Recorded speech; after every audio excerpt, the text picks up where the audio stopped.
नमस्सर्वेभ्यः सुस्सायञ्च। अद्य मोक्षविषये वेदान्ते मोक्षविषये पठामः। आध्यात्मिक आधिदैविक आधिभौतिकेभ्यः त्रिविधदुःखेभ्यः निवृत्तिः एव मोक्षः। दुःखस्य आत्यन्तिकीं निवृत्तिं मोक्षम् इति नैयायिकाः मन्यन्ते। इयं दुःखनिवृत्तिः विवेकज्ञानात् एव भवति। अतः प्रकृतिपुरुषयोः विवेकज्ञानादेव सुखदुःखमोहान् प्रकृतिप्रदत्तान् भोगान् वा अनुभवन् जीवः बन्धनात् मुच्यते। इत्थं विवेकज्ञानमेव अपवर्गः। अर्थात् ज्ञानेन स्वकीयं सप्तरूपात्मकम् अज्ञान धर्म अधर्म वैराग्य अवैराग्य ऐश्वर्यात्मकं नैष्यात्मकं स्वरूपं दर्शयित्वा आत्मानं मोचयति इति मोक्षः इति अस्य भावः वर्तते। अतः कुलालचक्रवत् प्रारब्धकर्मक्षयपर्यन्तं सः पुरुषः शरीरं धारयति एव। पुनश्च शरीरविनाशे दुःखत्रयनिराशः ऐकान्तिक आत्यन्तिक दुःखनिवृत्तिः वा भवत्येव। अयमेव मोक्षः। कति दुःखानि ते वदन्ति? 21 संख्यकानि।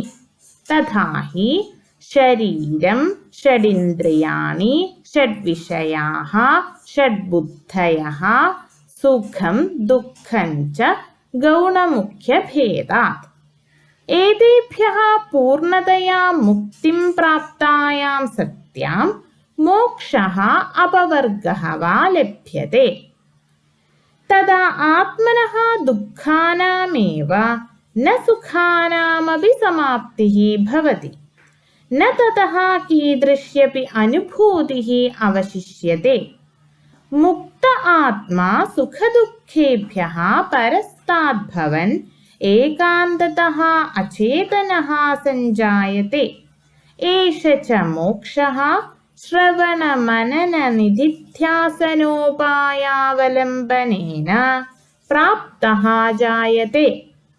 नैयायिकानाम् अपवर्गः यदि सुखरहितः तदा वेदान्तिनां सः सुखपूर्णः। उद्योतकारः 2 प्रकारकौ निःश्रेयसौ मन्यते।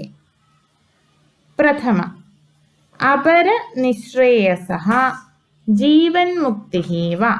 द्वितीयः परनिःश्रेयसः विदेहमुक्तिः वा। मिथ्याज्ञानस्य नाशः तत्त्वज्ञानेन भवति।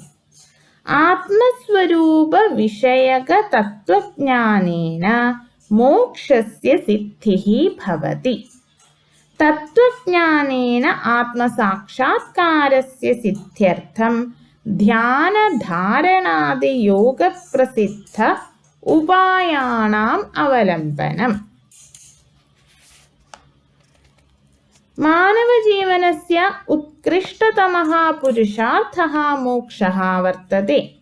ब्रह्मसूत्रभाष्यकारः शङ्कराचार्यः कथयति, ब्रह्मभावश्च मोक्षः।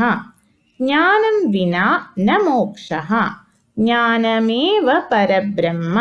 उक्तञ्च ज्ञानं नैवात्मनो धर्मो न गुणो वा कथञ्चन। ज्ञानस्वरूप एवात्मा नित्यः सर्वगतः शिवः। वेदान्तस्य सुदृढं मतमिदं यद् मुक्तिः ब्रह्मतत्त्वस्य ज्ञानादेव भवितुमर्हति। पञ्चदशी वक्ति मुक्तिस्तु ब्रह्मतत्त्वस्य ज्ञानादेव न चान्यथा। स्वप्रबोधं विना नैव स्वस्वप्नो हीयते यथा। മാനവജീവനസ്യ ഉത്കൃഷ്ടതമഃ പുരുഷാർത്ഥഃ മോക്ഷഃ മതഃ. മനുഷ്യജീവനം അവാപ്യാപി മോക്ഷാർത്ഥം യഃ ന യതതേ സഹ ആത്മഃ. യസ്വാത്മമുക്തൗ ന യതേത മൂഢധീഃ സഹ്യാത്മഃ സ്വം വിനിഹന്ത്യ സദ്ഗ്രഹാത്. മോക്ഷഃ ഹി ജ്ഞാനേന ഉപലഭ്യത്തെ ന ച കർമ്മണ. കർമ്മഫലോത്പാദകത്വാദ്ധേയമസ്തി. അവിദ്യാ കാമസ്യ കാരണം. കാമശ്ച ആസക്തിദ്വേഷയോഃ കാരണം. ഫലോത്പാദകത്വാദേഷാം സർവേഷാം ത്യാഗഃ ഇഷ്ടഃ. കർമാണി കാമം ശുഭാനി സ്യുഃ വാ അശുഭാനി സർവാണ്യപി ഫലാനി പ്രയുക്തേ. യദാ വിദ്യാഗ്നിനാ കർമ്മബീജാനി ദഹ്യന്തെ തദാ മോക്ഷഃ അധിഗമ്യത്തെ. ശങ്കരാചാര്യഃ ബ്രവീതി ജ്ഞാനം വിനാ ന മോക്ഷഃ ജ്ഞാനമേവ പരബ്രഹ്മ. കഥിതഞ്ച ജ്ഞാനം നൈവാത്മനോ ധർമ്മോ ന ഗുണോ വാ കഥഞ്ചന. ജ്ഞാനസ്വരൂപ ഏവാത്മാ നിത്യഃ സർവഗതഃ ശിവഃ. ഇത് വേദാന്തേ മോക്ഷവിചാരः സമാപ്തः. ധന്യവാദः.